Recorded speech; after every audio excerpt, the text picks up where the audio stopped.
Hey, listener, ready to dive deep into the world of business models? I'm ready. Today, we're not just scratching the surface. We're going deep on how healthy those models really are. The health of a business model, that's crucial. Absolutely. I've been digging into some fascinating material about assessing business health. You know I love those aha moments. Okay, wait. So buckle up, because we're about to unpack some serious insights. And remember, we're not just talking about a single company's health here. We're talking about the health of the model itself. Yeah. The blueprint, the framework. Exactly. It's the DNA of a successful business. And we want to make sure that Blueprint is always evolving, adapting, and ready for whatever the market throws at it. That's key. It's not about those short-term wins. Right. It's about long-term sustainability, building something that can weather any storm and thrive. Okay, let's break this down a bit. Why should you, the listener, care about this? Why does the health of a business model even matter? It's simple. A healthy business model is like, well, a well-oiled machine. I like that analogy. It runs smoothly, it's adaptable to change, it's built to last. Think of it like a car, listener. Any car can get you from A to B. But if it's always breaking down, Don't remind me. that's a nightmare. A healthy business model is like that car that's regularly serviced, tuned up, ready for anything. You're speaking my language. Now, how do we actually assess this health?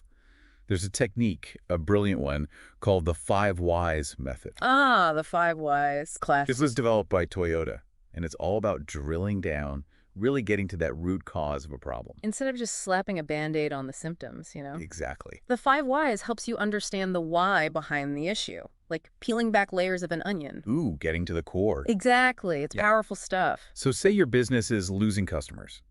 Instead of just saying, oh no, you're losing customers, you start asking why. Why? Is it the marketing? Is it a problem with the product itself? Or is it something else entirely? The 5 Whys method keeps you digging until you hit that real issue. And you know what's really cool about the 5 Whys? You can use it proactively, too. Oh, tell me more. You can analyze those potential weaknesses before they even become big problems. Like preventative medicine for your business. Exactly. It's like preventative medicine for your business. Exactly. And on top of that 5 Whys method, there's another great tool Oh, yeah. for assessing business model health, Okay. the McKinsey Organizational Health Index. McKinsey Organizational. OHI. OHI, for short. OHI. Okay, tell me more. So the OHI, it looks at 9 key outcomes that are really essential for a healthy organization. 9. 9 outcomes, and they cover a whole range of factors, Okay. from leadership and direction to accountability and motivation. So it's like a... It's about getting that holistic view. Yeah. You know? Yeah, a holistic view of how well the entire organization is functioning. Exactly. Got it. Okay. So 9 outcomes. That's pretty comprehensive. What are some examples? Absolutely. So one crucial outcome is external orientation. External orientation. This measures how well a company understands and adapts to its market. Okay. So strong external orientation means you're not just reacting to the market, you're out there shaping it. Interesting. So it's not enough to just have a great product or service. Right. You really need to have your finger on the pulse of the market, understand your audience. Exactly. And to really nail this outcome, the OHI digs deeper into those specific management practices. Okay, I like where this is going. For example, one practice related to external orientation is we systematically gather and analyze information about competitors. Ooh, so you're watching the competition, keeping tabs on what they're doing. Yeah, you're staying informed, using that knowledge to shape your strategy. It's like you're playing chess. You always got to be thinking a few moves ahead. Exactly. Another fascinating outcome is leadership and direction. This looks at how strong and effective leadership is at all levels of the organization. Because a company is only as strong as its leaders, right? You got it. A key practice for strong leadership, according to the OHI, is we have a clear, compelling vision for the future that everyone understands and embraces. It's about getting everyone on the same page, excited about the same goals. Yeah. It's having that shared North Star that everyone's motivated by. I love that, a shared North Star. And then there's accountability and motivation, which Yeah. looks at how well the organization holds people accountable for those results, but also how well they foster a motivating and rewarding environment. Because you can't have accountability without motivation. Exactly. It's all about finding that balance. A key practice here is consequences for performance, both good and bad, are clear, fair, and consistently applied. Transparency. Fairness. Everyone knows what's expected and what's at stake. Right. Okay.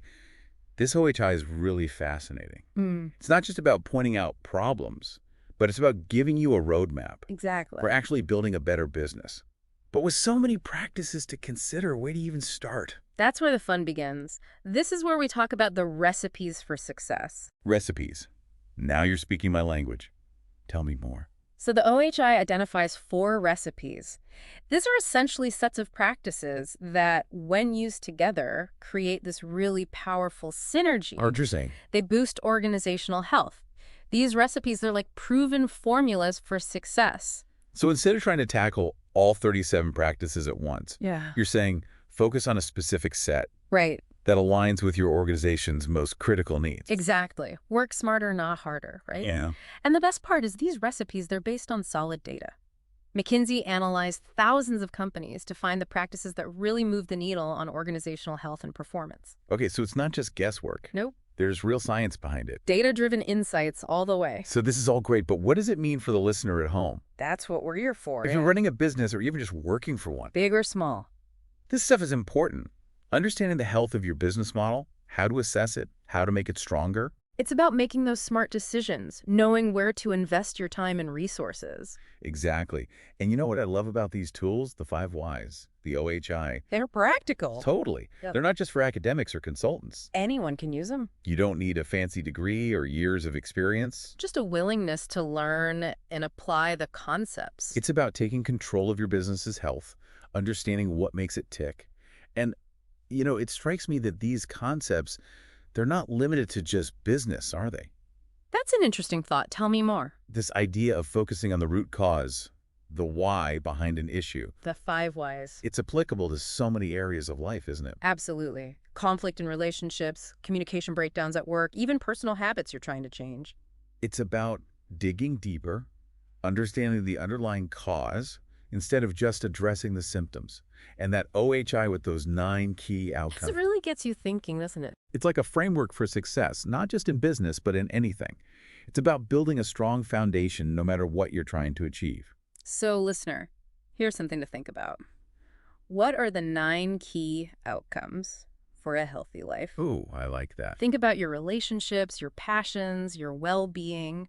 What are the practices that make those areas thrive? What makes them strong and resilient? It's all connected. That's our deep dive for today, listener. Hope you found it insightful. Until next time, keep those aha moments coming.